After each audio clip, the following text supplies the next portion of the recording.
Bible Chew. My name is Chassie and this is my aunt, Carrie. and we have decided that we would like to dig into 2 Corinthians. Yes. Corinthians is written by Paul, and he wrote this to the church of Corinth in 51 AD. And let's see, at the time of the writing, the church is about 5 years old when he did this. Paul first visited Corinth, and he wrote this in Macedonia after completion of his 2-year ministry in Ephesus. And so that's some stuff that I actually learned about 2 Corinthians. That's cool. Yeah. And so Corinthians was basically, it's in Greece, and what they're really known for is they're a commercial trade center. So they specialize in bronze and pottery and shipbuilding. So yeah, and actually that's how they make most of their wealth. They're actually called Wealthy Corinth because they're a very wealthy port and trade city. I think one of the largest in Greece. Yeah, that we were reading about. And when Paul had established this church, it was made up of worldly minded people who had flocked to Corinth to participate in the gambling that was available there, legalized temple prostitution, business adventures, amusements. Even they had something similar to the Olympics there. Oh yeah.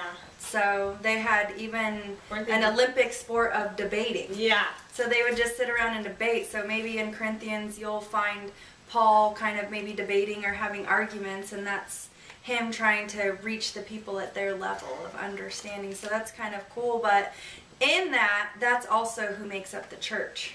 Right. Is these people, the gamblers, the athletes, the prostitutes, men and women, slaves roaming the streets because of when it was invaded by the Romans.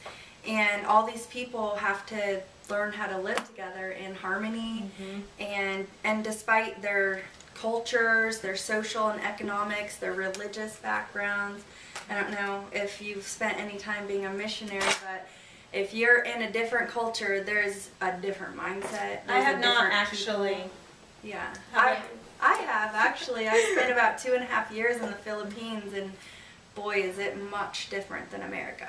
Much different. I've enjoyed your stories and really feel for some of the living conditions. Yeah, well that too. And so Paul, basically this is again one of his second letters to the Corinthians people, to the church, and basically he's coming against some stuff. Yeah, definitely. Even against him, it feels like through some of it, you know, he's had actual persecution through word and people, you know, attacking him and the validity of what he's bringing. And it seems like they have a higher knowledge, or they think they do, right? Isn't it something? Yeah, they're considered the super apostles. So these are guys, again, it's another false teacher thing, false document. They're trying to take Jesus out of the picture. And actually what they're trying to do, these super apostles, is they're trying to actually exalt themselves.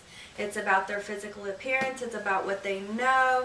It's about how they can eloquently speak and all these things. And Paul's having to come against this because, as we know, or as people who have studied Paul know, he's not an eloquent speaker. He's not, his physical appearance appears tired, weary. So he's having to come against a lot of accusations from just these specific people in the church, trying to rough it up. So it's really kind of sad because he also realizes that some of these members of the church aren't repentant because he came and brought the message of repentance. And Paul's motivation is to bring them back to his love for them and love for the church and who Christ really is, and that that's who should be exalted. No man should ever be exalted. It's only Christ and Christ's death and resurrection. Yes. So it's an exciting book. It's one of my favorites, even though 1 John was one of my favorites. I think that's good. The next 66 books we do, they're all going to be my favorite. Yeah, that's great. Well, thank you for sharing all that. I enjoy learning with you, and yeah, I was a little distracted because my kids are all kind of squirming around the room and getting into the movie a little bit here.